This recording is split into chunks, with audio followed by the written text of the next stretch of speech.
কৃষ্ণা ঘটকের কথায় ঘোতনকে ধরার প্ল্যান সফল হলো পর্ণার। সম্পূর্ণ জানতে ভিডিওটিতে একটি লাইক করে প্রথম থেকেই দেখতে থাকো। গল্পের শুরুতেই দেখা যায় পর্ণা তো একটা প্ল্যান করেছে কৃষ্ণাকে ঘটক সাজিয়ে পাঠাবে ওই ঘোতনের বাড়িতে। কারণ পর্ণা এটুকু বুঝতে পেরেছে ঘোতনের দুর্বলতার জায়গা হলো বিয়ে। আর একবার এই টোপটা দেখিয়ে যদি সমস্ত সমস্যা সমাধান করা যায় তাহলে তো এর থেকে ভালো কিছু আর হতেই পারে না। পর্ণা তখন বলে, মা আপনি একবার এই অভিনয়টা করে দিন, তারপরেই দেখবেন ঘোতনকে আমি ঠিক ধরতে পেরেছি।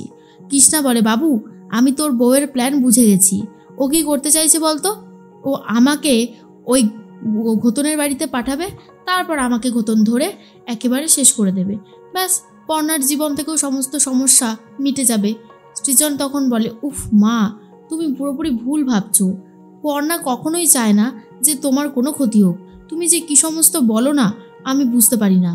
কৃষ্ণা তখন বলে, বাবু তোর তো সোজা একদমই কিছু ভাবতে পারছিস না, সোজাসুজিভাবে বলছিস, কিন্তু তুই একটু ব্যাকাভাবে ভেবে দেখ, তাহলেই বুঝতে পারবি। এরপরেই তখনই জেঠু বলে, পর্ণা এই মেজবউকে দিয়ে কোনো কাজ হবে না। আমি খুব ভালো মতন বুঝতে পারছি কোনো কাজ হবে না, তোমাকে অন্য রকমের কিছু করতে হবে, বুঝলে? এর মনে তখনই কৃষ্ণা বলে, ঠিক আছে এত বড় কথা তো বড়দি, যাও তো আমার জন্য একটা পান নিয়ে এসো, যাও যাও। এরপর বড়দি একটা পান নিয়ে চলে আসে আর বলে, দেখো অবস্থাটা শোনো। এরপরেই সরস্বতী ঘোতনের মায়ের নাম হচ্ছে সরস্বতী, আর তার ফোন নাম্বারটা নিয়ে নেয় কৃষ্ণা, আর এরপরেই ফোন করেছে তাকে। আর তখনই বলতে থাকে, তোমরা কি ভেবেছো? হ্যাঁ কি ভেবেছো আমি কিছু করব না? যেহেতু বুবাই এই বংশের একমাত্র প্রদীপ আর বুবাই এই বংশের ছেলে, তাই আমি করব। এবার চুপ করে থাকো, আমি ওদেরকে ফোনটা করছি। সরস্বতীকে ফোন করেছে আর বলে, আমি ওই মন্টু ঘটকের থেকে নাম্বারটা পেয়েছি। আমি হলাম কৃষ্ণা ঘটক। আপনার ছেলের নাকি বিয়ে দেওয়ার জন্য উঠে পড়ে লেগেছেন। আমার কাছে না ভালো মেয়ে আছে, সেই জন্যই তো ফোনটা করলাম, যদি আপনাদের কিছু সাহায্য করতে পারি। ঘোতনের মা বলে, সত্যি সত্যি আপনি পারবেন? তাহলে তো খুব ভালো হয়। আমার ঘোতনটা না বিয়ে করার জন্য উঠে পড়ে লেগেছে, কিন্তু সেরকম ভালো মেয়েই পাচ্ছে না। আশা করি আপনি এই সমস্যার সমাধান করতে পারবেন। কৃষ্ণা তখন বলে, নিশ্চয়ই পারবো, নিশ্চয়ই পারবো। আপনি শুধু কালকে আমার জন্য অপেক্ষা করবেন, আমি কালই আসবো আপনার সাথে কথা বলতে। সরস্বতী দেবী বলে, ঠিক আছে তাহলে তো খুব ভালোই হবে, কথা বলাটা দরকার। এর মধ্যেই মৌমিতা বলে, কি যে হবে, আমার সত্যি খুবই খারাপ লাগছে, বুঝতে পারছি না যে কি করা উচিত আর কি করা উচিত না। তখনই অয়ন বলে, জানি না এই ছেলের জন্য আর কি কি কপালে ভোগান্তি আছে। তখনই জেঠি বলে, হ্যাঁ রে বড় খোকা, তুই তো নিজে কিছু করতে পারিসনি, আবার বড় বড় কথা বলছিস। পর্ণা তো ব্যবস্থা করছিল নাকি, এগুলো বলার কি বা আছে? অয়ন বলে, আমার আর ভালো লাগছে না। এদিকে সকাল হতেই কৃষ্ণা ছদ্মবেশ নিয়ে বেরিয়ে পড়েছে। আর তখনই পর্ণা বলে, মা আপনাকে ঠিক যেমনটা শিখিয়েছি আপনি কিন্তু তেমনটাই বলবেন, উল্টোপাল্টা কিছু বললে কিন্তু ধরা পড়ার চান্স অনেক বেশি থাকবে। ফোন নিয়ে ঘোতনের বাড়ির দিকে এগিয়ে যায় কৃষ্ণা। এরপরেই সরস্বতী দেবী বলে, আপনি হলেন কৃষ্ণা ঘটক? আর এরপর ঘোতনের বাবাও ছিল আর বলে, আসুন আসুন। এরপরে ঘোতনের বাবা তখন কৃষ্ণার হাত থেকে ফোনটা কেড়ে নেয়। একটু সন্দেহ হচ্ছিল তাই আগে থেকেই ফোনটা কেড়ে নিয়েছে। আর এর মধ্যেই সৃজন তখন বলে, আমার কিন্তু খুব ভয় করছে পর্ণা, শেষ পর্যন্ত শেষ রক্ষা হবে তো? পর্ণা তখন বলে, আহ সৃজন তুমি এত চিন্তা করছো কেন, দেখবে সব ভালোই ভালোই মিটে গেছে, তুমি শুধু একটু অপেক্ষা করো। সৃজন তখন বলে, মিটে গেলেই ভালো, আসলে খুব চিন্তা হচ্ছে, আমি একটা ফোন করব ভাবছিলাম। তখনই বলে, একদম না, একদম ফোন করবে না, বলা তো যায় না কোন পরিস্থিতিতে রয়েছে।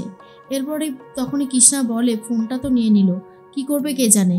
এরপর একটু দেখেই আবার দিয়ে দেয় আর বলে, আসলে বুঝলেন তো খুব অসুবিধা আমাদের জীবনে, তাই ঘোতনের জন্য সম্বন্ধ এনেছেন আপনি, আমরা তো শুনেই খুব খুশি হয়েছি, তা মেয়েটাকে একটু দেখান। এরপর মেয়েটার ছবি দেখায় আর বলে, দেখুন পছন্দ হয় কিনা, আশা করি পছন্দ হবে, পছন্দ হওয়ারই কথা, মেয়েটা খুব ভালো মেয়ে আর বাবার প্রচুর সম্পত্তি আছে। শোনার পরে সরস্বতী দেবী বলে, বাহ আমাদের তো মেয়েকে দেখেই পছন্দ হয়েছে। তখনই কৃষ্ণা ঘটক বলে, তাহলে কালকে আপনার ছেলেকে ডাকুন, মেয়েকে একবারে সামনাসামনি দেখে আসবে। তখনই ঘোতনের বাবা বলে, না না এখন আমার ছেলে কোনোভাবেই যেতে পারবে না। কৃষ্ণা তখন বলে, কেন এখন যেতে পারবে না কেন? তখনই ঘোতনের বাবা বলে, কি করে আর যাবে, ছেলেটা এখন ফেরার আছে, তাই এখন ওকে পাওয়া যাবে না, পুলিশি ঝামেলা জড়িয়ে রয়েছে। কিছুদিন পরে যখন ও আসবে আমি অবশ্যই ওকে নিয়ে যাব দেখতে। এখন আপনি আসতে পারেন। কৃষ্ণা মনে মনে বলে, যা, আর মনে হয় কোনো কাজ হবে না, কি যে করি। এরপর কৃষ্ণা গাড়িতে চলে আসে। পর্ণা তখন বলে, মা, হয়েছে কাজ? কৃষ্ণা তখন মাথা নাড়িয়ে বুঝিয়ে দেয়, হয়নি। পর্ণা তখন বলে, হয়নি? ঘোতন আসতে রাজি হলো না? কৃষ্ণা বলে, ঘোতন তো ছিল না, ওর মা বাবা বলল পুলিশি ঝামেলা মিটে গেলে নাকি ঘোতন আসবে, দেখা যাক, এখন অপেক্ষা করা ছাড়া আর কোনো উপায় নেই। পর্ণা তখন বলে, যেভাবেই হোক একটা ব্যবস্থা তো আমাকে করতেই হবে, হাল ছাড়লে চলবে না। এরপর বাড়িতে যাওয়ার পরে তখনই মৌমিতা বলে, খুব তো বড় বড় কথা বললে পর্ণা, এখন তো কিছুই করতে পারলে না, আমার ছেলেটার জন্য তুমি কিচ্ছু করতে পারছো না। পর্ণা বলে, দিদি, আমি তো নিজের মতন চেষ্টা করে যাচ্ছি, তোমরা আমাকে একটু সময় দাও, না হলে কি করে হবে বলো তো। এরপর জেঠু বলে, পর্ণা তো তাও করছে, তোমরা কি করছো? হ্যাঁ, পর্ণা আসছে আর তোমরা পর্ণাকে ভুলভাল কথা শোনাচ্ছ।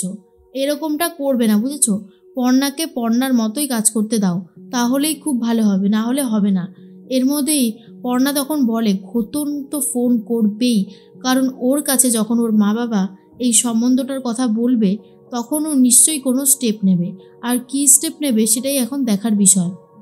এর মধ্যেই তখনই ঘোতনের কাছে ফোন করেছে ঘোতনের মা, আর বলে, জানিস তো বাবু, আজ না কৃষ্ণা ঘটক একটা সম্বন্ধ নিয়ে এসেছিল তোর জন্য। মেয়েটাকে অবশ্য দেখতে ভালোই, আমরা ছবিতে দেখেছিলাম, আর বলছিল মেয়েটাকে দেখতে যাওয়ার কথা, কিন্তু তুই তো এখন এখানে নেই, তাই আমি না বলে দিয়েছি।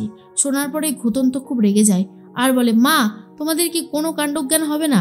বিয়ে করার জন্য আমি একেবারে উঠে পড়ে লেগেছিলাম, যেই বা একটা সম্বন্ধ পেলে সেই সেই তুমি এই কাজটা করলে কেন বলো তো? কেন করলে তুমি? আর তখনই রেগে গেছে ঘোতনের বাবার, বলে, তুই তো নিজেই বললি তুই এখন বাড়িতে আসবি না, তুই যদি বাড়িতে নাই আসিস তাহলে মেয়ে দেখাতে যাবই বা কী করে? বুঝতে পারছিস কি বলতে চাইছি? এরপরে ঘোতনের বারবার করে বলে দেয়, শোনো, তুমি ওই ঘটককে ফোন করে বলো আমি ওই মেয়েটাকে দেখতে যাব, আর সব ঠিক হয়ে গেলে বিয়েও করে নেব খুব তাড়াতাড়ি, বুঝতে পারলে? ঘোতনের মা বলে, ঠিক আছে, আমি বলে দিচ্ছি। অন্যদিকে পর্ণা ভাবতে থাকে এর পরবর্তী স্টেপটা কি হবে, কারণ যেভাবেই হোক না কেন আমাদের তো ঘোতনকে ধরতেই হবে। পর্ণা এটাই ভাবতে থাকে। সৃজন বলে, পর্ণা, তুমি তো চেষ্টা করছো, আর এরকমভাবে চিন্তা করো না, দেখবে সব ঠিক হয়ে যাবে, একটু ধৈর্য ধরো।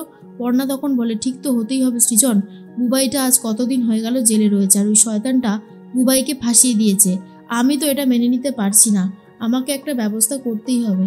এরপর মৌমিতাও খুব কাঁদছে, আর তখনই জেঠু বলে, পর্ণার ওপর আমার সম্পূর্ণ বিশ্বাস আছে, ও কিছু একটা করবেই করবে, আমি খুব ভালো মতন জানি।